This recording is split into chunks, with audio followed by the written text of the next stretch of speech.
Play mode.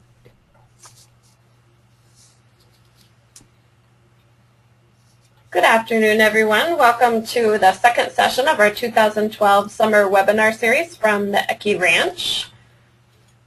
This second session today is called Optimizing Branching, and so Roger Kehoe and myself, Rebecca Simmonsma, are going to talk all about all the different aspects of culture, environment, chemical applications, etc., that can have an impact on the branching of your poinsettia. As I said, my name is Rebecca Simmonsma. I also have Roger Kehoe here today with us. Hello everyone, and welcome to our second webinar of the series. So a couple housekeeping items before we get started. Excuse me. Today's format is a little bit different. Roger and I decided that we'd like to try something different with today's webinar, and we gave everyone the opportunity to list 3 questions that they have about how to optimize branching on their poinsettias, or to address current concerns with poor branching, etc. And so today what we're going to do is just go through all of the questions that were asked, in some format or another, and address those questions. So different from our other webinars, it won't be, topics that we present and then leave space for questions. It's actually going to be your questions that you asked, and then we'll also leave time at the end of each section for some follow-up questions. As always, you can hear us, but we can't hear you, and so use the toolbar to the right hand of your screen to post any questions that you have. This session is recorded, and all of our recorded webinars can be found at our YouTube channel on www.ecke.com called On Media. I want to call out before we begin that this is the third in a 5-part series of our 2012 webinar series. The next one is on Thursday, August 30th, and it's one that you won't want to miss for sure, because in addition to Roger and myself, we'll also be having Dr. Jim Barrett from the University of Florida with us that day, where he's going to talk with us about heat stress management and heat delay. They've done a lot of work at Florida and the University of Kentucky relating to flower development and flower initiation and the effects that heat have on both. And he's got some really good information to provide, so watch your emails for the registration information for that event. We're also having one on Thursday, September 20th, about all aspects of finishing. And then Thursday, October 18th, we'll do optimizing post-harvest qualities. So as I said, today's session is all about optimizing branching, and branching is very important. Well, why is it so important? It's the #1 consideration when it comes to aesthetics. A lot of retailers or certain customer bases require a certain number of breaks or flowers, and that's part of the quality specs that the plants need to make. So of course, better branching equals higher bloom count. Higher quality plants are going to be those that have better quality breaks and good branching, and obviously reduced stem breakage, which equals less shrink. We've talked a lot in our webinars before about for every 2 plants that you lose for shrink, you have to grow an additional 5 to make up for that lost amount of income from those plants. And so it's really important to do everything you can to have good, strong stems, and those that are less susceptible to stem breakage. And so Roger and I are going to go through all of the different aspects today, and it'll be based on your questions. So Roger's going to take us through the first section, which is all about environment and the impact that it has on branching. Okay, our first question. Does the level of humidity during propagation or establishment play a role in branching? Yes, it does. It plays a big role.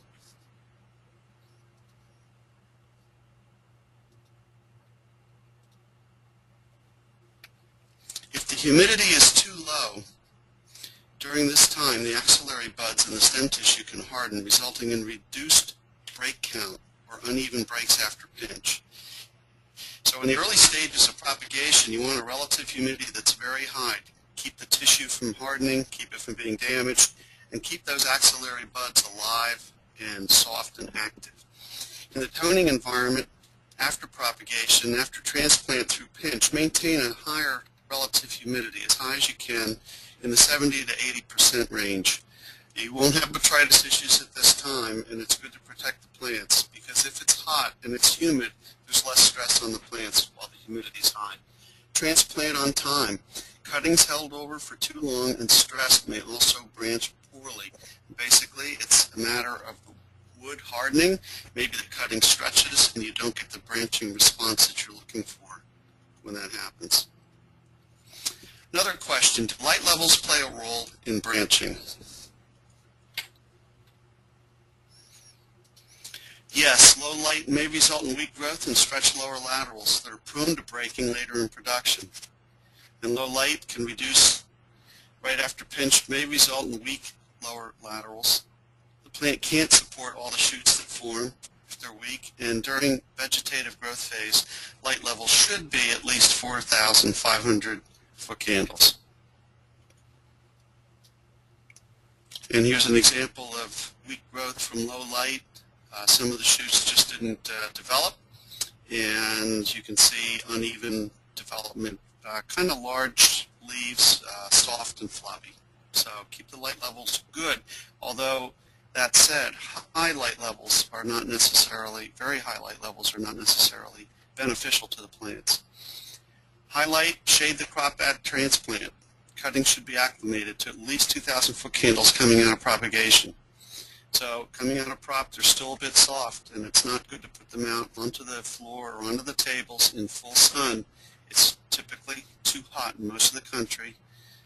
In order to keep the plants from hardening or being shocked or getting leaf edge burn, some shade is required. So you want to shade to 3,500 foot candles until the plants are established. And after pinch, light levels can be increased to 4,500 to 5,000 foot candles. And you have to base that on how your temperatures are running. If you're in a heat wave, you may need a little bit more shade. If it's cloudy and the weather's not very good, which can happen especially in the north at that time, then you need to remove shade to the point that you get 4,000 or 5,000 foot candles. 6,000 or 7,000 foot candles is not better. It won't give you better growth, but you want to be in the right range so that the tissue is just what you want. And if the light levels are too high, then you can harden or growth can be stunted. And you'll get, once you put a stress on the cutting, you get an uneven response of the laterals, and then you'll see that unevenness in your branching. Another question, does extreme heat affect branching? Oh, it definitely does, and this has been a very hot year in 2012 in many parts of the country and even up into Canada. There you can see a couple of shoots that have developed strongly and none others. So there's really 2 shoots, and that was probably pinched to 5 or 6 laterals. So what happened to the others? Where are they? Well, let's take a look. Effective temperature here. The plant on the left, plant on the right, you can see a huge difference in response. There's many more shoots on the left than there are on the right. And again, you wonder what happened. They were both grown in the same greenhouse, but obviously a different response. One plant was probably in a much hotter part of the range. And what happens is a loss of phytoplasm. It's an organism in the phloem that reacts with the Poinsettia genome and creates hormone responsible for free branching. It can change physical appearance if it's absent, and it varies by variety. The environmental stress during crop and vegetative growth phase can eliminate phytoplasm with high temperatures. And typically it's an interaction based on light and humidity as well. But once we get over 95 to 100 degrees and you start getting much hotter, then you can see the effect on the cuttings from the loss of phytoplasm. And the physical characteristics are not typical of a certain variety. You will see a difference in the leaves if you've lost the phytoplasm, and you'll get a very uneven branch development. Now, there are other ways to get uneven branch development than just loss of phytoplasm, but this can be a cause, and if you see a difference in the leaf shape and form and growth, then it could well be phytoplasm. So you need a strategy to keep the plants cool and not subject them to these very, very high temperatures. And here's, again, 1 or 2 shoots have developed, and it's a little difficult to see, but there is some change in the leaf shape here, and it's due to the loss of phytoplasm. So let's take a look at the next shot. And it can be avoided. So what do you do? Well, you can mist the young plants during the warmest part of the day with clear water to cool the leaf surface. Water cools, no doubt about it. Syringe cuttings with cool, clear water to cool the plant some. Don't use fertilizer when syringing. So again, you want a cooler microclimate around the plant. When the plants are small and the sun's hitting them and there's a lot of soil and concrete absorbing the sun's rays, you can really build a very, very high heat level. It may even read higher than a thermometer would be away from the plant canopy and the tables or the floor. So wet walkways frequently to raise humidity and allow for evaporative cooling, especially those areas of the greenhouse that don't have plants in them that are nearby, any walkways, all the fixtures. Adding that humidity during the day and getting evaporative cooling will lower the temperature. And humidity is critical. More likely to have branching issues with dry heat. Shading is very critical. Light levels should initially be 3,000 foot candles. After transplant, if it's really hot, start with 2,000 to 2,500 foot candles and wait for the weather to change. Lower light levels during long days will still allow for quality poinsettia growth, and then you can increase to 4,000 once the cuttings are established or the weather changes and you begin to get good active growth, especially after pinch. Keep plants pot tight, which creates a microclimate around the cuttings. Sometimes we see growers will have some available space and they'll pot up their cuttings and set them out, and they're 16 inches apart, and it's just very hot and dry around the plants at that point. So it's even better to keep them a little bit closer, avoid leaf burn, and again, keep those laterals soft and active for good breaking. Avoid excessive airflow. So near doorways and other areas that you may have a lot of wind blowing through, not unusual during summer ventilation, then it's a good idea to put some plastic up or have some way that you block the wind from hitting the leaves and drying the plants out, and also scar the leaves somewhat as well. Okay, any follow-up questions, Rebecca? Yep, we do have one that's come in. This particular attendee would like to know if there is some suggestions that we would have for stock plant management, and if stock plant management can have an impact on branching, if the quality of those cuttings taken from the stock can have an impact. Yes, as far as the phytoplasm loss, you can have that happen to the stock, and it can be carried through cuttings. They'll root, but you may not get the branching later. So the same strategies could be used to maintain high humidity and reasonable light levels with lower temperatures on the stock at the time of cut and as the cuttings are developing on the stock, so that they're not subjected to the extreme heat. You get up to 105, 110 degrees, and you really need to take good care of the plants, especially in the middle of the day between about 11 o'clock and 3 or 4 o'clock in the afternoon. When the sun angle's high, it's very bright, tends to be drier, lots of ventilation going on, and you reach the highest temperatures of the day. Okay, so the next question is regarding this loss of phytoplasm that we've been talking about. If a grower saw some particular plants in their greenhouse that they were concerned that were really the issue, and they wanted to be proactive and try to prevent for next year, what's a way that they could confirm that that's actually what happened? Well, they'd look for irregularities in the leaves, and it would be a very strong type of a reaction. All the energy of the root system would drive into maybe only 1 or 2 shoots, and it would be quite noticeable within the crop if this occurs. So go back and look at the temperatures, see how hot it's been that might have caused that. You should keep good temperature records during the summer so that you know. And just any time it gets hot, the plant could have this problem. So it's very good to follow the protocols of using mist and more shade to keep the temperatures down, because those temperatures are definitely damaging. And at the very least, even if you don't get that effect of the loss of the phytoplasm, you still can have damage to the tissue.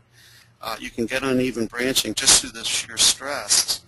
And when you reach high temperatures, the plants basically stop growing. So you're not really getting root growth, you're not getting shoot growth, and the plants are stalling out, and that's not good. So again, higher shade levels.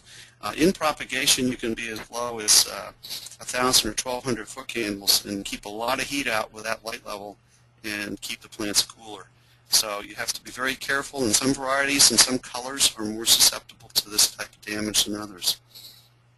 Okay, this is a fun question because it comes to us from an attendee from Australia today, and unlike North America, in Australia in the southern hemisphere, they're planting in the wintertime, and so they're not dealing with the excessive temperatures during the actual vegetative growth phase that we are. And so the question is, what would we call ideal temperatures for the vegetative growth phase, assuming that they're going to have to heat to those temperatures? They're not dealing with the triple digits like we are in North America. Well, the propagation temperatures would be keep the media at least, say, 70, 72 degrees Fahrenheit, and then the air temperatures can be anywhere in the early stages from about 68 or 70 degree night temperature, and day temperatures about 10, 12, 14 degrees higher is fine. And those are all posted on the website. We have information on that, and we also have it in the Poinsettia manual. But those would be good temperatures, and for finishing later, as your temperatures warm up, maybe they would become too high at finish. I know we've seen that in the southwest region of the U.S., where light levels and temperatures may be high into November. We would use shade there to help keep the temperatures down. So it's very interesting, kind of the same strategy you'd use for summer propagation. You'd put some shade on, and it would keep the plants from ripening too quickly later in production. Okay, so the next question that has come in, they're wondering if we can give us a list of those varieties that are susceptible to heat stress. And I think this gives us a good opportunity to just mention that heat stress and this actual loss of phytoplasma that we're talking about are two different things. And so, Roger, I'm wondering if you can talk with us about varieties that we would consider sensitive, and then maybe just clarify, what heat stress is and the loss of phytoplasm. Well, I think all varieties are sensitive to this, and the strategies, since we don't tend to grow just one variety in the greenhouse, should be the same throughout. And that would be when you reach temperatures in excess of 94 or 95 degrees, that you're applying moisture during the day and cooling things down as best as you can, and addressing additional shade needs if required to keep the temperatures from reaching the upper 90s and the low 100s, because those are the temperatures where you can begin to get this destructive effect. And you have to understand that the destructive effect is also a matter of length of time. An hour at a high temperature isn't as damaging as 4 or 5 hours a day for multiple days on that same plant. So plants all respond differently, but they're all susceptible to it. So I wouldn't say that there's any specific varieties that are more likely to have the loss of phytoplasm part. As far as heat stress, we know colors are more sensitive to stress in general, and so heat is a bigger problem for pinks and whites and marbles and some of the other colors in most of the different genetics that are grown today. So just a couple thoughts there. You should manage it and not think that you're safe because you have a variety that tends to tolerate those high temperatures more than another variety. Okay. So we've answered all of the questions that have come in thus far, so we'll continue on with the presentation. We're at a point where I'm going to go over the questions that came in regarding chemical applications and the impact on branching. Probably the number one question that came in, in the different polls is Floral necessary? For a number of years, the Floral sandwich technique was a technique that a lot of growers use routinely in their greenhouse. I would say today I feel like there's probably less growers using the technique unless there's a variety that they feel benefits from it. There's definitely pros and cons involved, including, extra labor, extra chemical costs, etc. if you do it, but there are some varieties that benefit from it. So we'll go over some of that information. Most modern cultivars do branch well without the use of Floral. So for the most part, from all of the different breeding companies on the market, you'll see modern genetics introduced today typically branch very well with proper pinching techniques and good environment without the use of Floral. We do still have some cultivars out there that do benefit, and one I would consider using a Floral application on would be Winter Rose. It is a woodier type plant. Because of the smaller leaves, it just has less of a kind of bulk look to the plant. And so if you're compromised on branching, it's going to be a lot more noticeable on winter rose than it would on other varieties. So I do think this is one where Florel is a good idea. It's also important to keep in mind that Florel does have some mild growth regulator effects. So, typically most growers are using B9 cyclocell combinations during the vegetative growth phase between pinch and flower initiation. And, if you add the Florel sandwich to your program, it is a cost-effective PGR compared to, like cyclocell, for example. So if you're doing the technique, generally it allows growers the ability to eliminate at least one cyclocell application in there. And so, for the growers that are pretty savvy in terms of what their chemical costs are, that is something to consider, that the Florel or Ethrel, as it's called in Canada, is generally more cost-effective. So we'll go over the sandwich technique. The spray is applied 3 to 5 days prior to pinch at 250 to 500 parts per million, and then it's again applied 3 to 5 days post-pinch at that 250 to 500 parts per million. The first spray stimulates branching, so that's where it gets the activity going in those axillary buds. And then the second spray is designed more to even out branching when it starts to emerge and you have less issues with dominant shooting. Typically 250 parts per million is an appropriate rate for most cultivars out there. On a variety like winter rose, where it is beneficial, you could go up to 500 parts per million.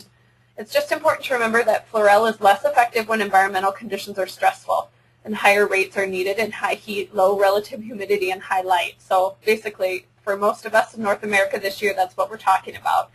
So, for example, last year if you did 250 parts per million, but we're dealing with some excessive greenhouse temperatures this year, you might find that you should increase that rate to 350. And then when it's applied to compact cultivars such as winter rose, tapestry, orange spice, even like Max Red, strawberries and cream, it's likely the only application of a growth regulator that you're going to need. Especially if you do the sandwich technique, you'll likely find that there's no need to do cyclocell B9 applications or even talk about bonsai and finishing. And I would recommend that if you're doing the Florel sandwich technique that you're height tracking as well, just so that you can really see what impact that Florel application has had on your overall height of the crop. So this is an example of what a Florel treated plant versus an untreated plant looks like. You can see on the top one, when we're in the vegetative growth phase, you can definitely see that there's some more activity of those lower laterals. And then you can also see on the bottom finished plant that it does really result in kind of a more even look where the lower laterals have all kind of come up and they're contributing to the final floral display, and there's less apical dominance. So on the plant to the right, you can see that you've got 2 or 3 dominant branches, and then the lower laterals are coming up behind. And so I believe this particular variety here looks like Marble Star, maybe. And in this case, it was a good thing, a good thing where Florel was applied here. So a lot of questions came in about a product called Agio as well, which is a product that's being introduced by OHP. It has been used a lot in perennials and in some annuals, and it eliminates the need for pinching. It's a chemical pinch, basically. There is a lot of work that still needs to be done in terms of its use on poinsettias. It's not currently labeled as on poinsettias. It does have some potential in certain cases, and so definitely research is still needed. We do feel that it's important to, Ecke Ranch is not by any means promoting the use of Agio, but we do, in cooperation with the chemical companies, do perform our own trials so that when growers look to us for information, we have that information available. Right now I would say that, there still is a lot of work that needs to be done. Some information about Agio: the active ingredient is dicolac sodium. Basically what it does is it reduces the apical dominance and encourages lower lateral shoot growth. Now how it actually does this is that at higher rates it actually kills the terminal growth and the brand new leaves, which is beneficial on some crops. There's some perennial crops and things like that where that's actually what you want to achieve. That's not what we're trying to achieve on poinsettias, so there is a fine line when you're looking for that effective rate. Low rates are typically what's recommended. In most of the trials that have been done, we start at 400 parts per million and go up to like 1,200 parts per million. Most of the work has been done on Prestige Early Red and Prestige at this point. It does appear that there is a variable response between varieties. Right now it looks like on Prestige Early Red and Prestige, the uniformity in terms of response is good between all the plants treated.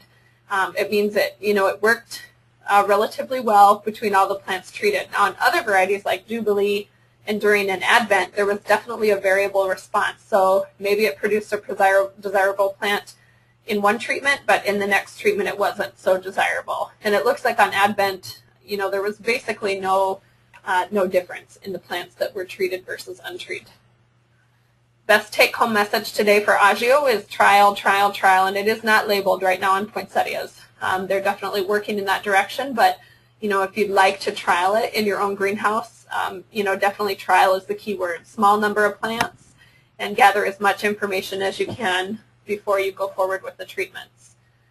In the trials that have been done, it looks like the best treatments were 800 parts per million applied 10 days after transplant. Higher rates can definitely cause damage, and in addition to killing that tip, there's also some kind of physiological things that it did to the plant, and I'll show some photos in the next slides.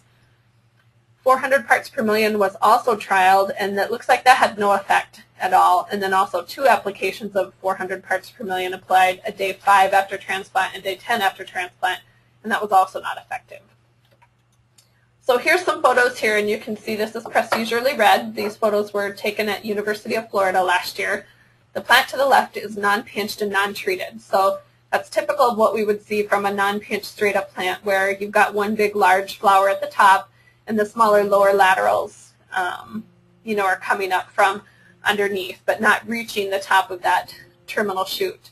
Then we've got our typical pinched plant, and then to the right we've got a non-pinched treated plant. So you can see that you still have some apical dominance, but those lower laterals, it's definitely slowed the dominance, and the lower laterals have been allowed to catch up. Now, if you look closely, growers are going to see that, that's not exactly the same thing when you look at a pinched plant and a non-pinched plant. Consumers probably won't notice the difference, and one of the key attributes to promoting Agio is that, when you have those lower laterals like that versus a pinch plant, you get kind of a more columnar shaped plant as well, which, the thought is that it will ship better and there'll be less issues with stem breakage. I think some trialing work is, comparison work is still needed there, but you can see that in the case of Prestige Early Red, it is a comparable plant in terms of pinched and not pinched and treated. Now, on Jubilee, on the other hand, you can see that we've got our non-pinched, non-treated plant to the left, and we've got nice big, single stem apical dominance. On the non-pinched, not treated or treated plant, you can see that the lower laterals really didn't contribute to that display. Looks about the same as the non-treated plant. It definitely doesn't compare to a pinch plant. And again, this is where it looks like it's going to be really varietal and that a lot more work is needed, because there's definitely some varietal differences in terms of, how much activity those lower laterals have anyway. So again, take-home message with Agio would be to, keep up to date on all the literature that's being put out. There's a lot of work, a lot of magazine articles right now about Agio, and they're definitely expanding on the trials. So this is a good example of the leaf deformity that it can cause. This looks like what we would see with, heat stress, other physiological issues, but this was definitely from that high rate of Agio. And then also some leaf yellowing that sort of looks like what we would see with the high rate of Psychocell, only, with the Agio treatment, the yellowing didn't go away, where sometimes with Psychocell it does. So the next question we have is, will growing poinsettias without using PGRs result in poor branching? Well, the answer to that is yes, it can.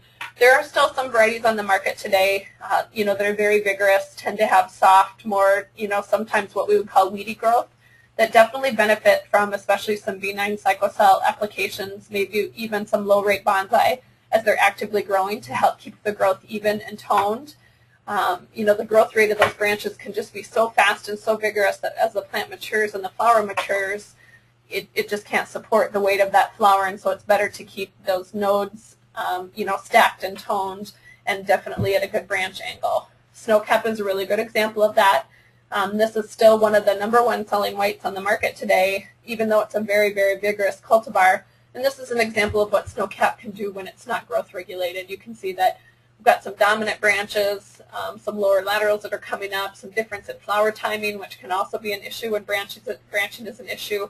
So Snowcap is a variety where, in addition to scheduling to help minimize the use of growth regulators, you should think about using growth regulators to enhance branching.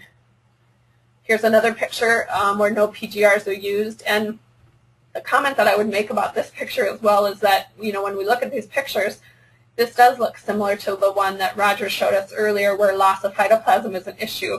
What I would just like to stress is that, 9 times out of 10, when you see plants like this in the greenhouse, it's often related to cultural practices. So, inappropriate pinching techniques, lack of growth regulators, spacing, and not related to loss of phytoplasm. So, we don't want growers to go out and think every time they see that in the greenhouse that that's what's happening, because likely 9 times out of 10 it's more related to cultural practices or variety characteristics than it is that loss of phytoplasm. In this case here, it could be, where when they did leaf removal, one of the tips was covering one of the plants in this combo pot or something, and it's resulted in different growth pattern, or they were spaced late, etc. Good example here of no growth regulators in finish. So we've got a variety that's susceptible to late season stretch, and you're starting to see some jumping and some weak branching. Now, just because we've talked about the fact that some varieties do benefit from growth regulators, that doesn't mean that there are varieties out there that can be grown without growth regulators. There certainly are, and especially in today's marketplace when a lot of retailers are calling for plants to be, sustainable or with as little amount of chemicals as possible, it is important to look for those cultivars where reduced PGRs are an option, and for overhead costs as well. So the first thing you want to do is choose your compact cultivars, and then you can use moisture management and fertility to tone the plant. So avoid overwatering and fertilizers high in phosphorus. That's going to help keep the plants nice and toned and compact. Poinsettias respond very well to negative diff treatments when possible to prevent stretch. Pinch on time. So Roger's going to talk with us about pinching next. Space on time, and I'll be talking about spacing later in the presentation. And then cool grow is also a way to reduce the needs for growth regulators. So the last question that came in regarding chemicals is about the use of fascination, which is benzyladenine, interbutyric acid, or configure, which is just benzyladenine to help with branching. Does it help? Well, no, not really. Typically, both of these chemicals are used to help aid in stem elongation in either the vegetative growth phase or at finish to try to get some extra growth. Researchers have done some studies recently to see if applications of those two products have any impact on the number of axillary buds or the quality of the axillary buds that are produced. Typical results from those studies showed that while there was a slightly higher number of axillary buds on the plants that were treated with either fascination or configure, the quality of those shoots was not better, and they tended to be weaker, and so, didn't contribute to the floral display, and they're the ones that tend to break at finish. Also, if rates are too high on fascination and configure, excessive stretch is a problem, and obviously when you get that soft stretch growth, the plant's negatively impacted because those branches are thin and weak and likely to break as the bracts mature. So take-home message with fascination and configure is that, it can help with stem elongation, but you should keep in mind that it can have an impact on branching if it's not applied properly. Okay, Roger, any additional comments while I'm looking through questions? Yeah, there's nothing like having good cultural conditions, good humidity, good light levels, and having everything on cue to get the best branching you can. Healthy plants, a good root system. We'll talk a bit about that coming up. And, paying attention to the stresses, the extreme stresses of very high light and very high temperature.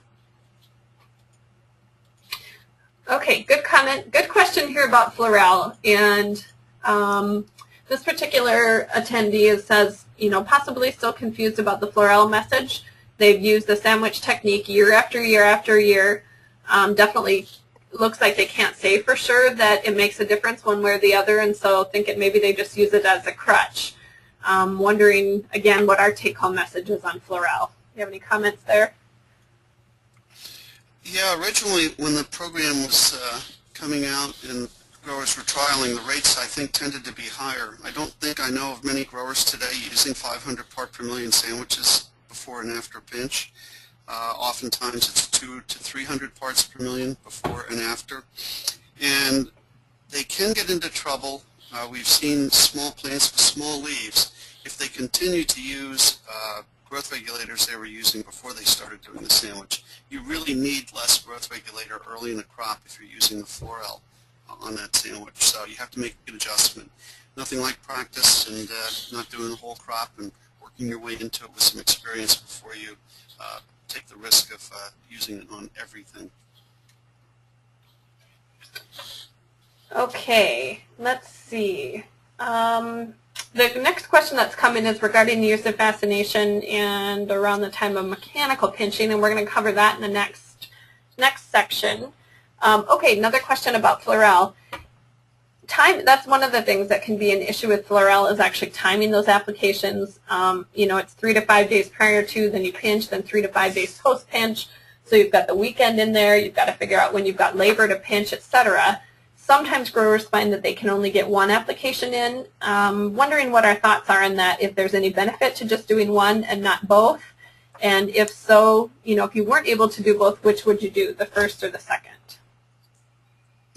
I'd probably do the first, and you know, again, you may want to adjust the rate if you can only do one. In other words, if you're figuring on doing 2 at 250 parts per million, maybe you want to do 1 and do it at 350 parts per million instead. So it would take some practice. That'll vary by variety in the response, but there are different ways to do it. But like I said before, many growers have backed down from the very high rates of 500 part per million. You still need to get leaf expansion, and remember that the Florel, the etherial, can exaggerate stresses. So if you're in a high temperature period, you know, you're going to have to go with a lower rate. Any additional stress you put on the plant in terms of temperature, extremely high light, heat wave, is going to, you know, really severely impact, you know, the outcome of the application, and you could get some, you know, phytotoxic type effects. So also the other thing with Florel is make sure that your pH is adjusted properly. Recommendations are on the label, but it's a lower pH than most tap water is, and if you have a very alkaline water, the effectiveness of the material will be reduced. Okay, well, it looks like we've covered all the chemical questions that have come in. We'll address the question about fascination and mechanical pinching in the next section. And Roger's going to talk with us now about pinching and the impact that has on branching. All right, so the question is, how important is proper pinching? Well, it's extremely important. It promotes lateral branch development, obviously, and timing is everything. Scheduling the pinch by the desired number of nodes, that's the number of breaks that you expect to get. If you have some breaks, some nodes that are just under the soil, you may not want to count those and start your count above the soil level to just below where you pinch. You need to know in the start of short days when the initiation occurs in the variety that you're pinching, so that you're allowing the proper time between pinch and initiation to get the vegetative growth that you want. So if you go on our website, all our varieties are listed as to their estimated normal initiation dates. If you're in the deep south, those dates will be tend to be a bit later if you get some delay. But for most of the U.S. and Canada, you'll find that the days that are shown on the chart are very accurate. You want to make sure you have a good root system before you pinch. You want roots to the edge of the pot. Typically this takes about 3 weeks for large pots and 2 weeks for smaller pots. And that amount of time that you need is on our website and in the Poinsettia manual as well. And it varies by pot size. But it would be a mistake to just transplant and pinch right after, you know, within a few days of transplanting. You should get your roots out first to get the breaks even and strong, uniform.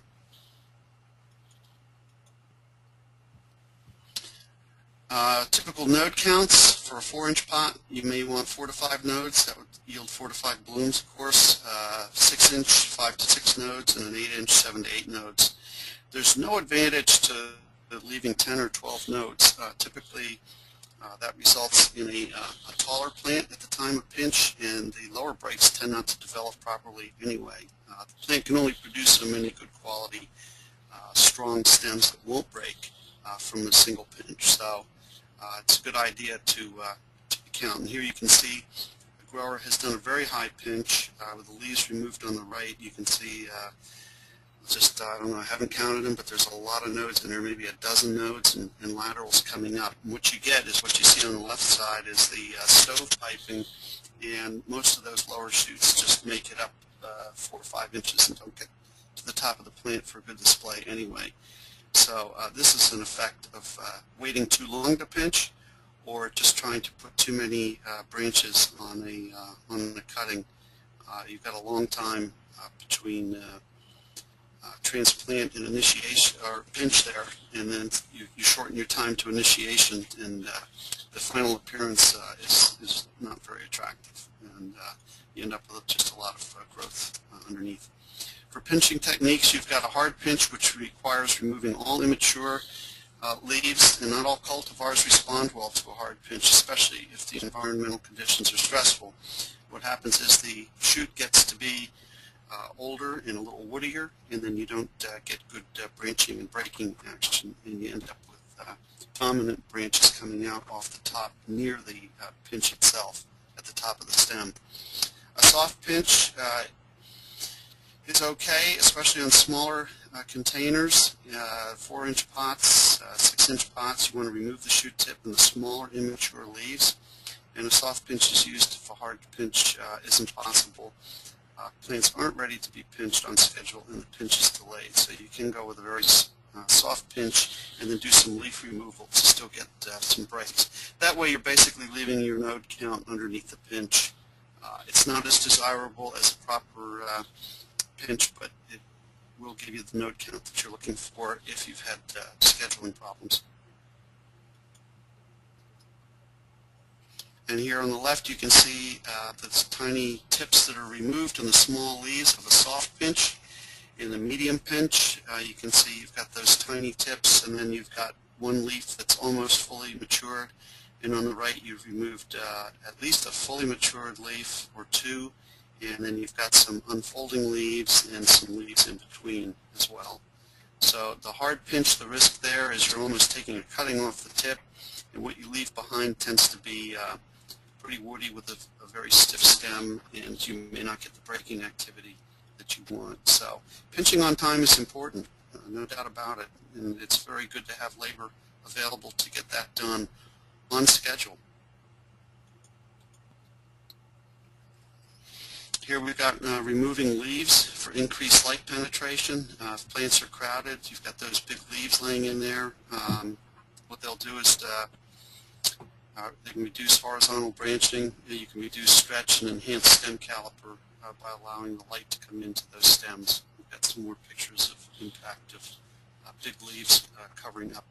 Here's a nice maxillary development with a soft pinch and some leaf removal. And you can see that all the intermediate leaves were removed, and the shoots are all coming out fairly uniformly. So again, it's important to allow for maximum light to get into the shoot area. Removing the upper 2 to 3 immature leaves at pinch time will allow the light.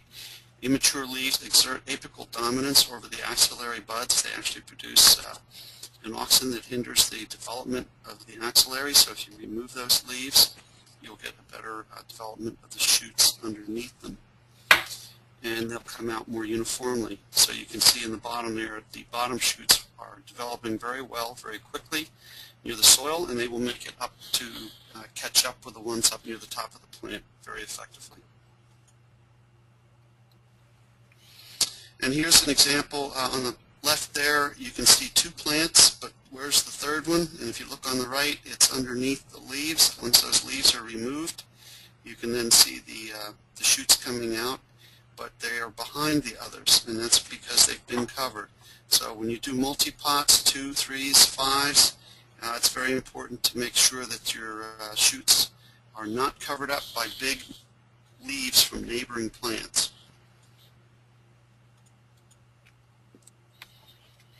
Another question, can liners be pinched before transplant?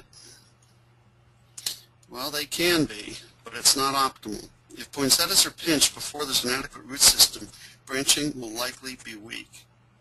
So you want to get the roots out first before the pinch. And there's also a direct correlation between the number of nodes left after pinch and the number of branches that form. Rooted liners would likely not have enough nodes yet to produce adequate branch count. If you're transplanting a rooted liner on time, you don't have enough nodes developed on that liner to give you the branch count that you want on your finished container. So it's not a good strategy. The only way around that would be if you held it as a rooted liner longer, and all you're doing is stressing the plant and restricting its quality growth, and you won't get the breaks good. You won't end up with uniform branching results anyway. So we recommend planting the rooted liners first, and then pinching typically 1 to 3 weeks after transplant, after roots have formed and plants continue to grow on. Is mechanical pinching an option? Yes, it's become fairly popular for some growers in the last few years. It's a different way of pinching for sure. It can do a lot of plants, but it also can do a poor quality job if it's not monitored properly.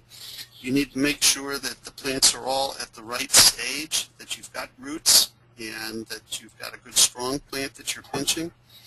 You want to make sure that all the plants that the machine is trimming are uniform. If there are some that are tall, you'll be hard pinching those, and the shorter ones you'll be soft pinching, and very short plants may not get a pinch at all. You need to have level ground. If you're running a ground-based unit that glides along the ground and the wheels are on either side of rows of plants, if you have potholes or uneven surface, the machine will drop and really scalp the plants that are near that drop. So it's sort of like mowing a lawn real close, and you scalp the lawn if you've got a hole that the wheel of the lawnmower falls in. It's the same type of thing here. So you want to do some hand touch-up. For sure, you have to inspect.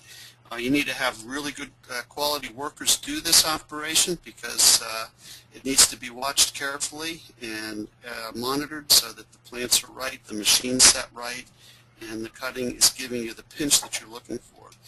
It's good to have some air movement that gets some of those leaves up out of the way so you get a nice clean cut of the stem and you're not just chopping leaves in half. You will cut through some leaf, but what we've seen is the laterals develop and the leaves generally underneath are fine, and they just outgrow it, and you don't even notice those 6 weeks later after you've run the machine through. But it's very important to make sure that you're getting the pinch that you want, that you got the node count and the plants are right. I mean, if you take a machine and you pinch unhealthy plants that are up and down in height and all, you'll get a very uneven, poor result. These plants in this photo look actually very nice, and they should pinch quite nicely. Certainly, to use a machine is riskier in some ways, but if you struggle to have enough labor to get the job done on time, and you can do it on time with the machine may be a very good option for quality production.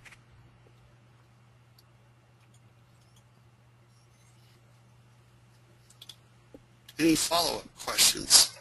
Well, we don't really have any questions that have come in regarding pinching. We still continue to get questions about the Florel application, so we probably need to go back and revisit that topic a little bit. This particular grower is doing 500 parts per million at day 7 prior to pinch and day 7 post-pinch, and concerned about time because we're seeing 3 to 5 and, recommending lower rates. And so, I think the take-home message there is that it's not, with the Florel, it isn't one way, it's not exactly got to be done exactly that way to be effective.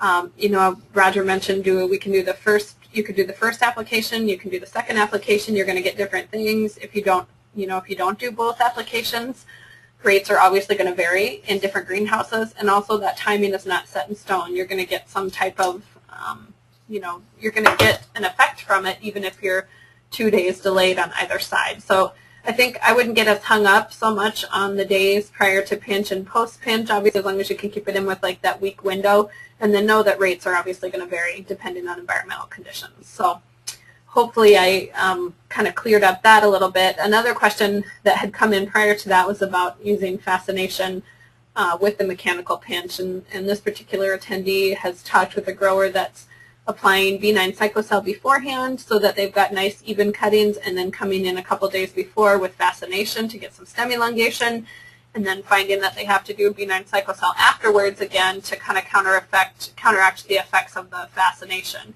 And they're just wondering what our thoughts are on that in terms of using mechanical pinching. Well, it's interesting. I had seen growers successful with that type of production, and the ability to read the health and the response of the plant is very important. It typically takes 2 or 3 years to develop those protocols on a case-by-case basis. I mean, we're obviously addressing a wide audience over a large number of climates using many different varieties. But with practice, it can work, and certainly using gibberellin to advance the shoots so that the trimmer trims uniformly is a good strategy if you know how to reverse that effect so that you don't end up with stretched shoots coming out afterwards. And that's where application of cyclocell B9 after the trim is complete is important, and the timing of that application as well. So in general, you know, with any of these chemicals, you want to make sure you've got a healthy plant, you've had good root activity, good leaf activity before you subject the plants to stress. And if you don't have that, then closer manual work, I think, would be required, more practice in growing a stronger plant and in running through these fairly complex procedures of using a gibberellin and then an anti-gibberellin to counteract the gibberellin that you just put on. Takes some practice. It can be done, but again, it requires a lot of attention to details and daily monitoring of the plant's progress in order to be successful. So you mentioned root activity, and this is a question that I often get, and someone has asked today. We've mentioned that you know the plants are ready to be pinched when the roots have reached the side of the pot. Oftentimes when I visit greenhouses during this time of year and we're looking at cuttings that are newly established, the first thing you'll see is roots have reached the bottom of the pot. So is there kind of some clarification that you can give us there in terms of, you know, do we really need to wait till roots are to the sides of the pot and going out sideways, or are we talking the bottom of the pot? It's about the same. They've traveled about the same distance, and the root mass within the soil balls is about the same. So I wouldn't get too hung up on that. No. You just want to have that good, healthy root activity and not subject the plant to the stress of the transplant and the pinch at the same time. You want to have a good root system because that's what drives photosynthesis and the development of those lateral shoots. Good, healthy, strong root system. This always makes me think back to one of the very first things I learned in school is plants prioritize the area of energy to the area of greatest need, and it's roots before shoots. They need water, they need nutrients before they can put energy to shooting, and if you pinch before they've got good root activity, I've seen cases where it kind of stalls that plant out. You know, they pinch with very little root activity, and then the roots slow down and the shoots slow down because it's almost like the plant gets kind of confused about where it's supposed to put its energy. And so, you know, just good root activity. We definitely don't want to see, you know, like circling roots and things like that, because that means that you've got a plant that's probably over mature for pinching. But you want to make sure that, you know, the plant's established a good root system so that it can take up water and nutrients from the soil and put energy to shooting. So we've answered all the questions regarding pinching, so I'm going to go ahead and move on to the final part of our presentation. We had a lot of questions come in about spacing and then nutrition, and so that will round out today's topic. First one was, how important is spacing? Well, it's kind of like that pinching question. It's very, very important. Competition for light between neighboring plants is what drives stem elongation, and so the rate of stem elongation and actually the angle of those branches that are formed on poinsettia plants is driven by spacing.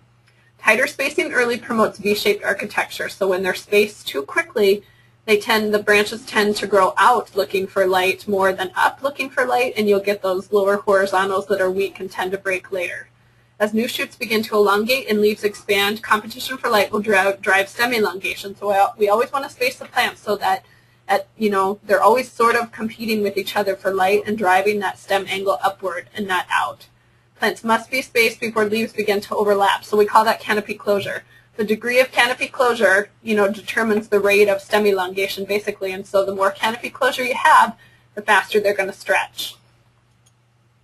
And this is a good example here. So initially, cutting should be spaced pot tight. That's not just for branching and to drive that upright V shape. Roger talked about creating a nice little microclimate around the plants, and that's really important to keep the cuttings stress-free. So we want to keep them pot tight in the beginning. Most growers leave plants pot tight until after pinch and when they start to see some new shoot growth and a certain degree of canopy closure. Stretching of the lower laterals may be an issue. Now, some varieties stretch more quickly than others. Some varieties put on lower laterals more quickly than others. The picture shown on the screen is an example where these cuttings were probably left pot tight too long, but it also looks like those lower laterals started to initiate and elongate prior to pinch even, and this plant would have benefited from a B9 cyclocell application for sure, even prior to pinch, or cyclocell alone prior to pinch to slow down those lower laterals.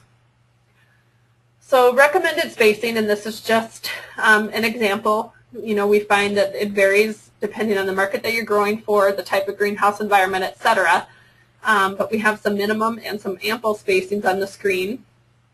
6-inch spacing is typically 10 by 12 for your minimum, or 14 by 14 for ample. 7-inch spacing would be 12 by 14 for minimum and 18 by 18 ample. 8-inch spacing would be 16 by 16 or 24 by 24, and then 10 inches 20 by 20 or 30 by 36. And keep in mind these are just suggestions.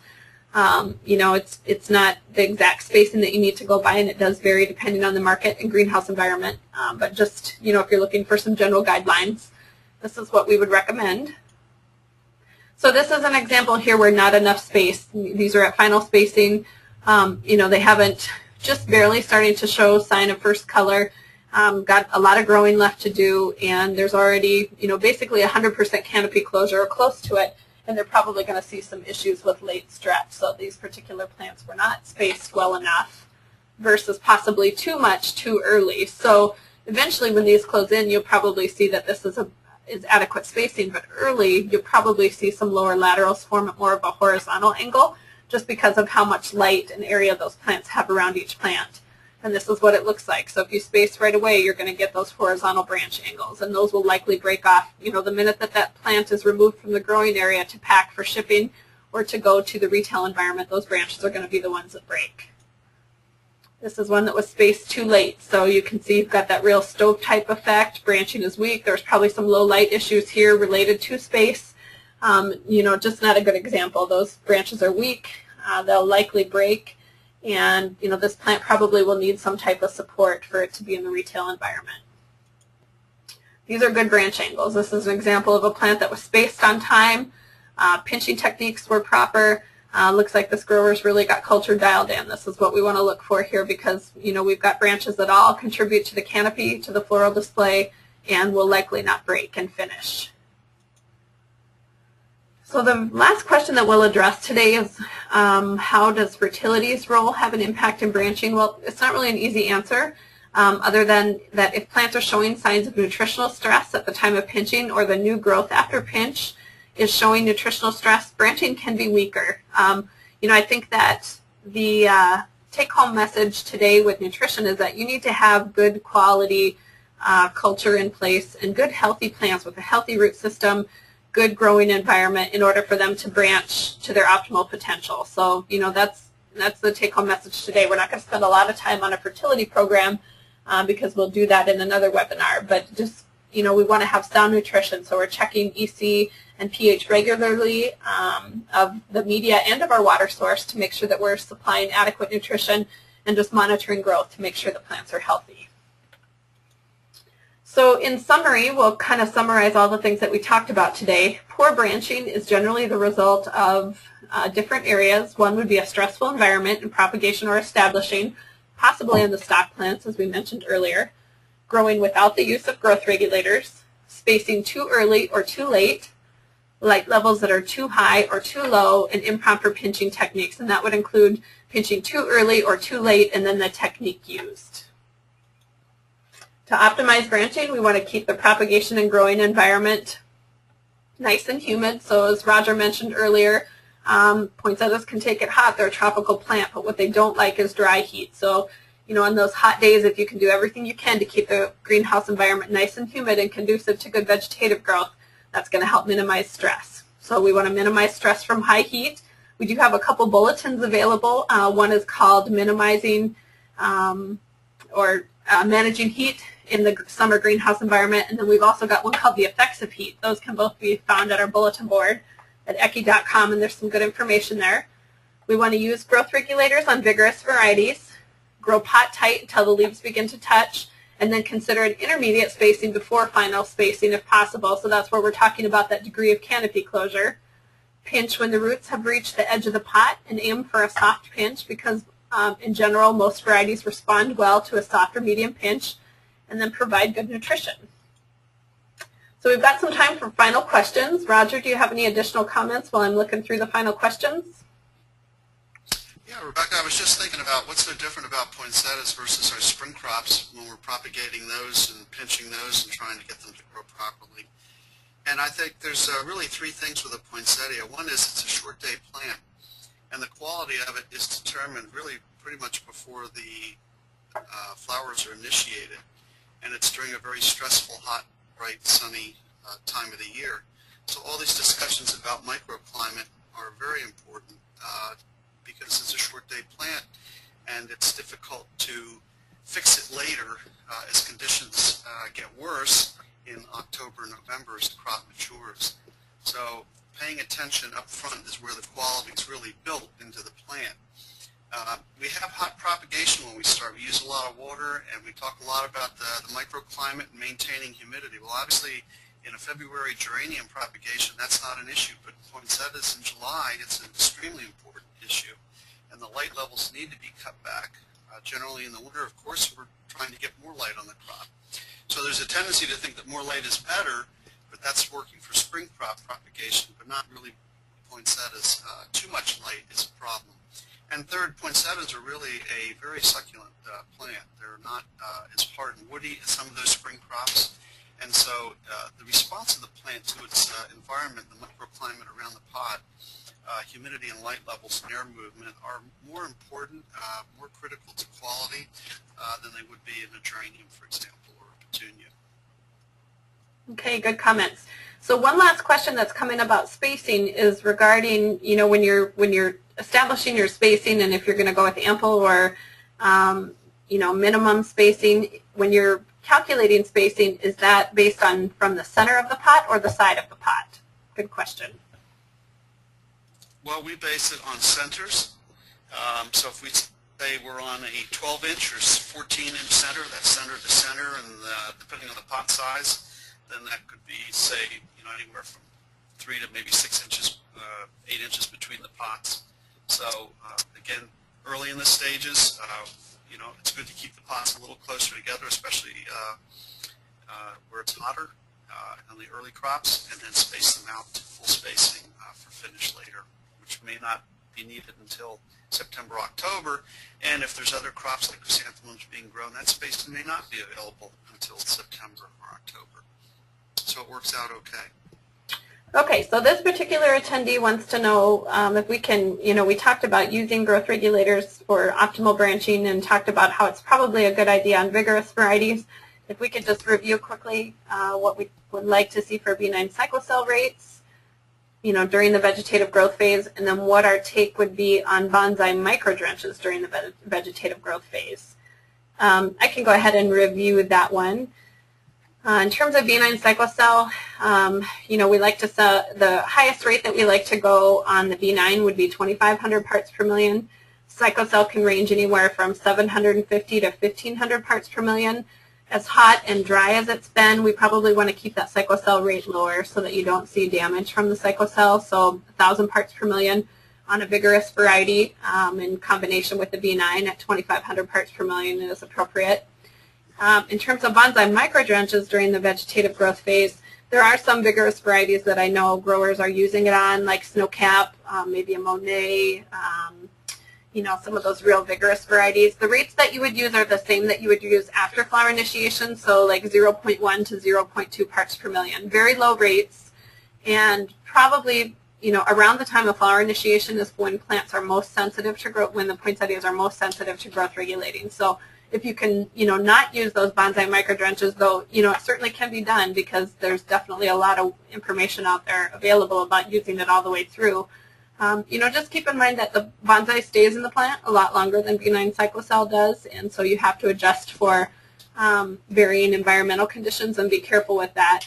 So I would reserve the bonsai microdrenches for real vigorous varieties and stick with benign cyclocell for everything else. Any comments there, Roger?